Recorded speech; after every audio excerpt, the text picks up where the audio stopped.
G'day Internet, welcome back to another video. Lately I've had a little bit of an itch that needed a scratch. And that itch was the ZX81. And I'm not implying that the ZX81 is some kind of skin irritation. I'm not sure why. The ZX81 is a very simple computer. There's no arguments about that. And it's kind of a machine that a lot of people love, but does tend to get lost behind its bigger brother, the ZX Spectrum. I have always had mixed feelings about the little 81, and it's mainly got to do, I think, with the fact that the Spectrum was quite the step up from this little guy. So I did what any normal person would do, and that's jump on eBay, find a ZX81, pay too much for it, and here it is. But when it showed up, and it's written on the back, and it was actually in the photos in the eBay ad, ZX81 USA. And I've seen a few of these actually in Australia. And what it essentially means is that this is a NTSC model. The ULA is putting out 60 instead of 50 hertz, and it has a channel select switch underneath. Now, from what I'm reading, the ULA can actually do both. So a normal ULA, there's literally one pin, it's pin 22. And if it's tied to ground through a resistor, it's 60. And if it's left open, it runs at the normal 50. And one of the channels, I can't remember which one off the top of my head, that this either, so channel 2 or 3, is actually very, very close to one of the normal PAL channels. But regardless of that, it's still RF, and I'd like to at least get a composite video signal out of this. So, as any normal person would do once they do have a ZX81, I jumped on ZX Renew and ordered a bunch of stuff. And here is that box of stuff. So this is what Peter sent me. We've actually got 3 different composite mods here. This is the one here that we're probably going to use. So if you're not aware with the ZX81, yes, you can pull composite out of it with just a simple mod, but it lacks a part of the normal composite signal called the back porch. And all 3 of these modulators reintroduce that back porch in order to get a good composite signal. Of all of these, I'm not going to be able to use this one, which has actually got the RCA plug on it, and that's because on the USA model, they blocked up the normal hole, used a different RF modulator, and it points out at a different position. So, as you can imagine, if I was to take this, and that went in here, that's not going to work. But I might have a use for this for a future Sinclair project. You'll have to just keep your eye out for that. So, you know, subscribe to the channel, all that kind of stuff. This is a tiny SMD version of this, I believe. I might use this if this doesn't kind of pan out, but that'll be something interesting to play with later on. He also sent me a 16K memory upgrade kit, so we will probably be putting that together later on in the video.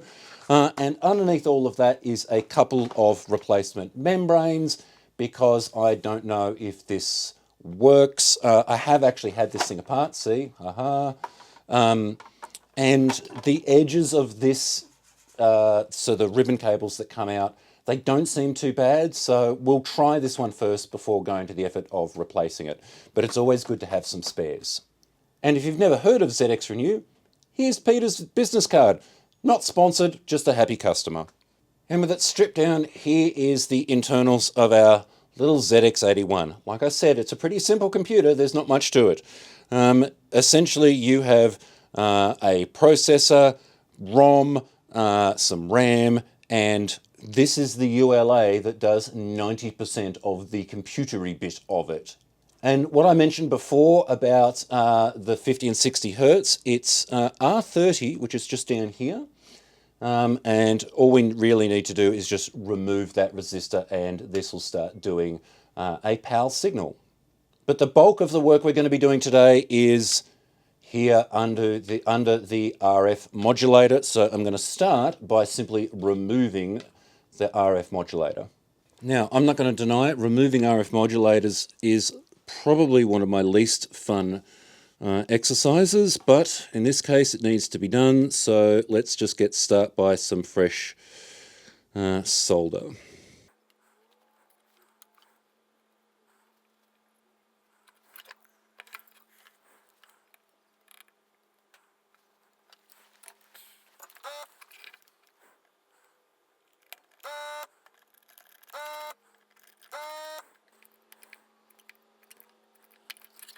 Aha!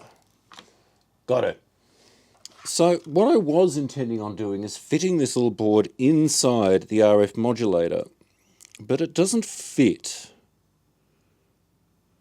And I'm not sure what I'm going to do about it. It's not by much, it's maybe a couple of mil, but I can't even see a couple of mil worth of excess PCB I could sand off. I mean, there's not much to this thing, but... Okay, I started looking at an idea to try and fit this, but then I realized, wait a minute, I have the tiny one. Let's use the tiny one which is going to fit. So, what I want to do next is get this off. I want to get the actual guts of this RF modulator out.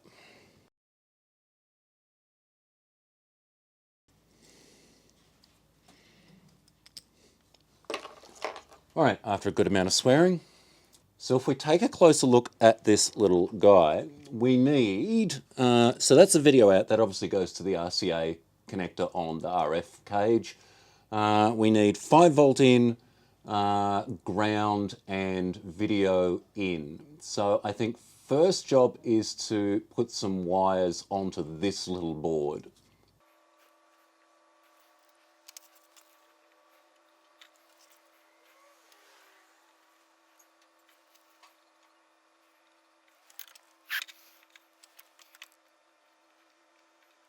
So the original RF modulator actually had this little bit of cardboard in there, and I don't really see any reason why I can't just adhere that to there.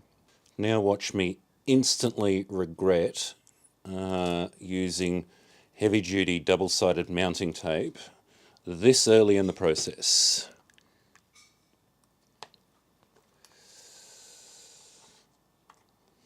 Yeah, even if it moves around, it's not going to touch anything. Awesome. All right, what I should be able to do is I popped the little plastic doohickey out of this, and I should just be able to feed the wires through those holes, but I want to do it in the right order. Okay, so the logical order seems to be ground, video, 5 volt, and that all should kind of sit in here. Oh, pull the video out through. These wires are way too long, by the way. Don't make my mistake. This should just go back in together like that. And yeah, there we go. That looks like pretty neat. Well, neat for me at least. All right, next job is to simply hook up this video out wire to that pin on the RCA. So if we take a look at the board, like I said, we need to pull 3 signals, ground, 5 volt and video. So ground we can just simply pick up from just here, that one there that says FR3. Video, I believe, is this one that says UK2. And 5 volt, I actually think comes from this guy here that says USA2, but I might run a multimeter across it because that doesn't make any sense because this says UK1 and goes to here. Oh wait, USA 3. So that is probably the 5 volt there.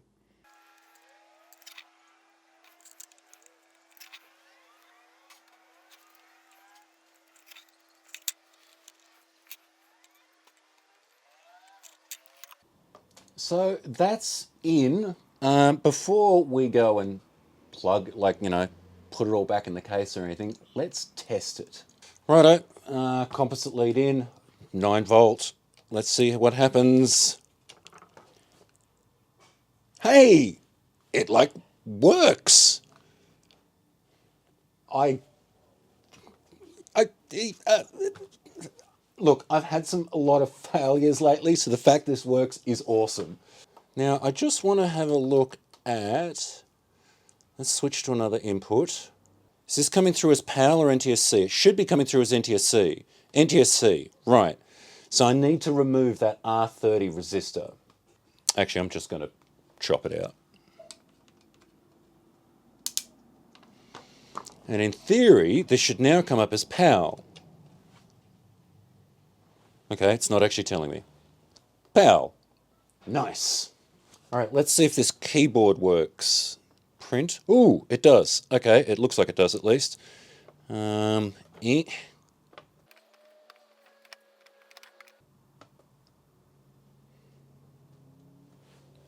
Cool. Now, as great as this is having a composite mod on it, as it currently stands, it has 1K of RAM. Now, the 16K RAM expansion that Peter sent me, I am going to use for a future project, but in the process of ordering parts for this, I also ordered this. This is an internal 16K RAM expansion, which, given I'm never going to want to run this, without 16K, I think this might be a neater solution for this particular machine. The first thing I need to do is there's a jumper here, L1, L2. It's currently soldered for L1, and that's what most will be. And I need to move the link pin to L2. This isn't as easy as it looks because the bloody... because the holes are right next to... Wait, have I got it? Maybe. Right. Probably could have just used a solder bridge. Right. Next, there's 3 wires that comes provided, and we need to solder them to the 3 pads on this little board.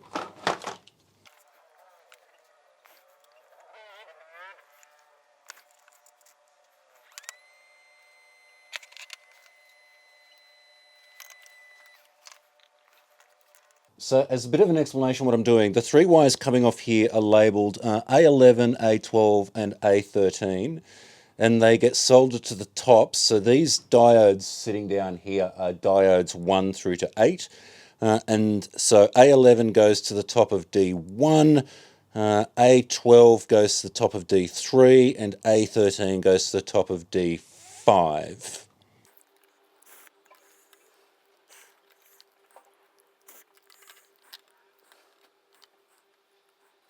That should be it, I hope. I just want to start a little test program to see if the RAM expansion works, and I don't have a 1 key. I just don't. Looks like I'm replacing that keyboard.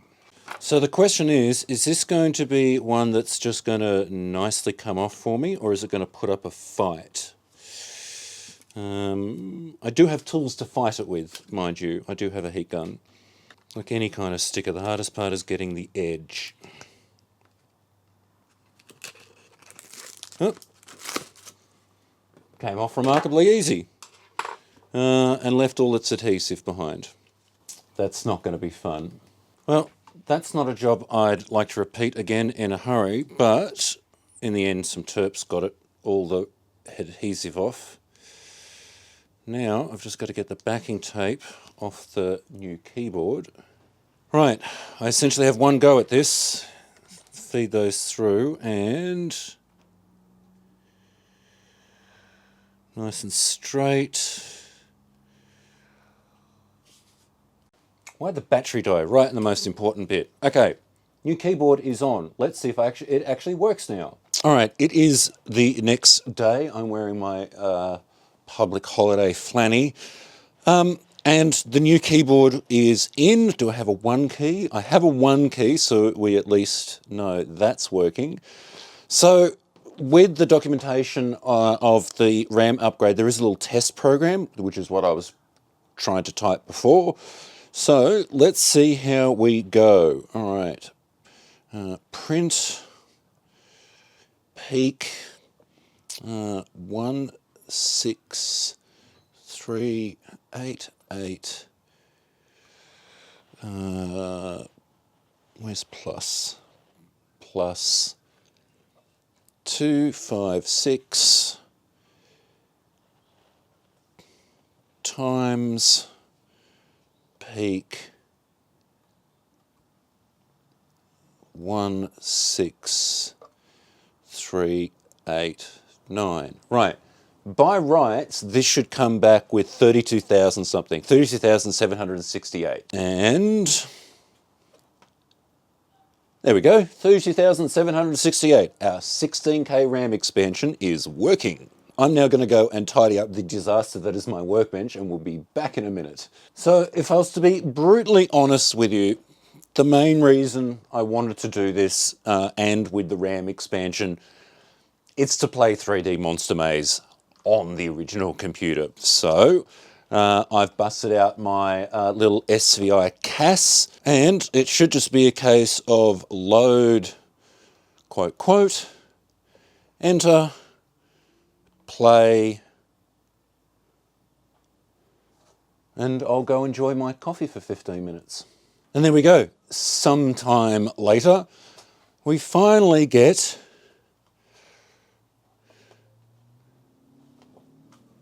"3D Monster Maze." And I suppose the upshot of that internal RAM expansion is I don't have to worry about RAM pack wobble. So there's a plus. All right, let's see how we go. Whoops. I think I just turned around. Right. Ah! That didn't take long. Funnily enough, I actually had a really bad habit back in the day in Counter-Strike. Without fail, if I got to a T intersection and the bad guy was on the right and there was a safe on the left, I would turn right. Without fail, every time. Really doesn't take long for him to find you.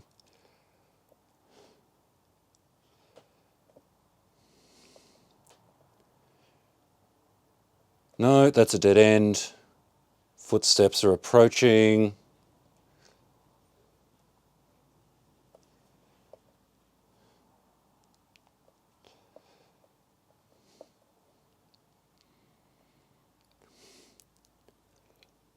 Oh, he's seen me. Did I get out of there in time? No. Ah! There you go. Now, it's not all just about 3D Monster Maze, believe it or not. Down is actually one of my favourite games that I first found on the Commodore PET. And just recently, I found that there's a version for the ZX81, which I'm kind of like, because both the PET and the ZX81, I love the simplicity, and I love what people do like this with the simplicity of such a, let's be honest, rudimentary computer. So now that I've finally worked out what the keys are, it's enter is input, and O and P is left and right, and that's pretty much it.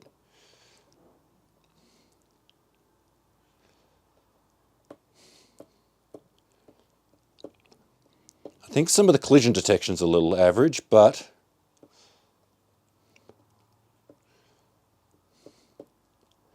this is so cool. I love this game.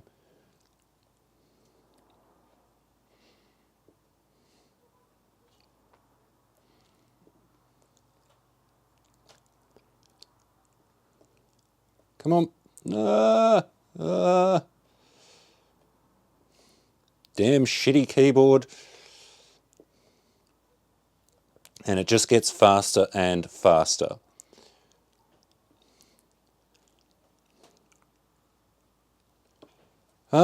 I keep losing where O and P are on the keyboard, but that is such a cool game. And there we go, the mighty little ZX81. It's an awesome little machine. I've really come to like it. I'll put a link in the description to Revival Studios' page if you want to have a look at this down game. I was really kind of pleased to discover it. I didn't know it was available for the ZX81. Like I said, I discovered it on the Pet, so that's kind of cool. But we've managed to get through quite a lot in this video. We've replaced the RF modulator, so we've got nice, clean, crisp composite video. Replaced the keyboard, more out of necessity than anything else. We've switched this USA model from 60 Hertz to 50 Hertz. And we installed that 16K memory expansion. With all the bits and bobs going on, I hope I can edit this video into something that actually makes sense. But for now, that will pretty much do it. If you liked the video, click like, subscribe, all the usual YouTubey stuff. As always, a massive shout out to my patrons who are scrolling up the screen as I speak. And if you'd like to help out the channel, there is a link in the description. But until then, I'll see you in the next one.